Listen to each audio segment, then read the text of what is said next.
I'm interested in learning more and questioning more about the nature of characters in fiction. What makes certain characters round? What makes them flat? Do we need to follow these dogma that have been set up for us by our writers that have come before? I say no. I agree with Woods. Let's investigate what makes a good character, because everyone agrees that good fiction is based on good characterization.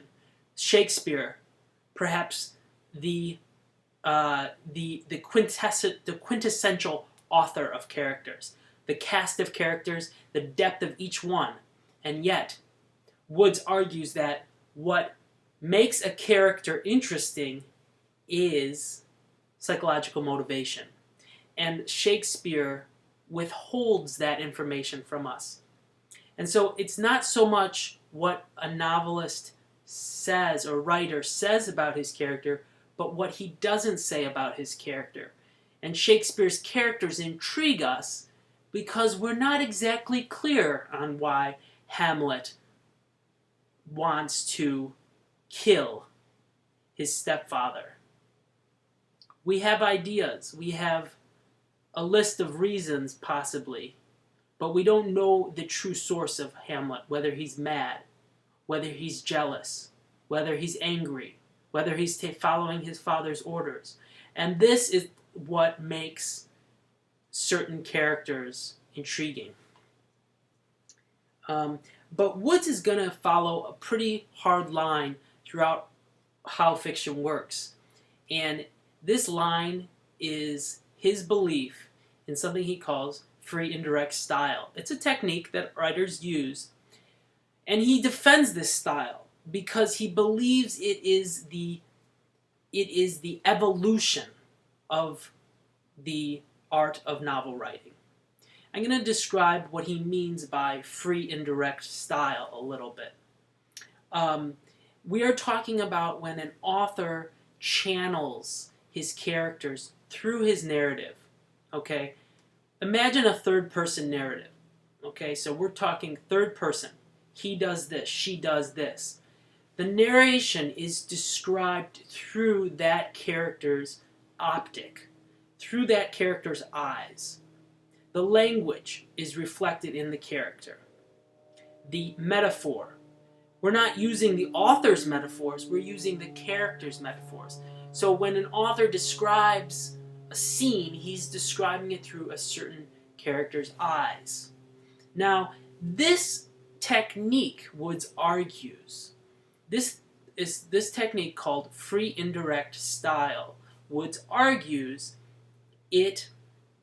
what it does is it relieves a tension that is implicit in the art of novel writing. And that tension is between the narrator or the speaker and the writer himself. And the best example of this is, have you ever read a piece of writing that is very literary? You get that literary feel from it. It's been prettied up, it's flowery, it's written beautifully. Now we know that is the author, and that literariness permeates the writing and makes it stinks like a very strong perfume. And we don't really like it. Why? Because it takes us away from the story and it reminds us of the author. And so this tension is always there. The author is like a puppeteer moving the strings, but when his authorliness or his literariness is too present, we almost see those strings being moved back and forth. So a good writer, Woods argues, is able to disappear into his characters, inhabit his characters, and become those characters through the language and through the writing. Now, interesting caveat here, which was something I didn't think about, was how James Joyce and Virginia Woolf employ these methods, and then they go further, or not far enough, by using stream of consciousness. Now let's talk about stream of consciousness for a second. What is stream of consciousness? Stream of consciousness is when the writing not reflects but articulates word for word what's going on in a character's mind. Now there's something that is very arduous about this. I mean, we're listening to one thought after another. I mean, it is a creative innovation in modernism to use stream of consciousness, but if you've ever read Ulysses by James Joyce, you know that it can be tiresome to listen to a character's thoughts on and on and on, daily mundane thoughts. I mean, who really wants to hear all that? To get an insight into the character.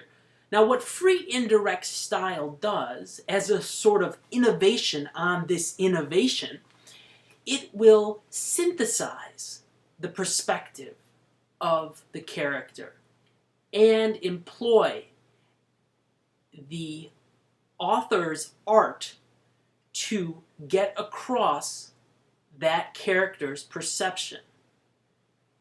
Now, let me be clear on this. You have two things operating at the same time. You have the story being told, but also you have the character being revealed.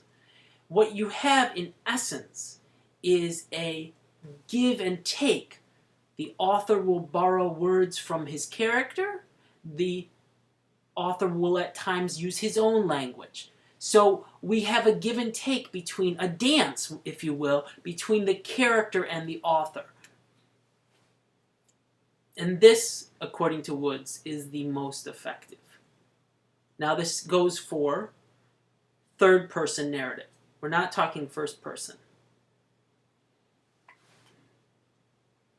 So you could see there's some interesting things here. If you're a writer of fiction or even a novel lover, there are some interesting things to question point of view and character and detail. All of these have to do with how is the writer most effectively telling his story.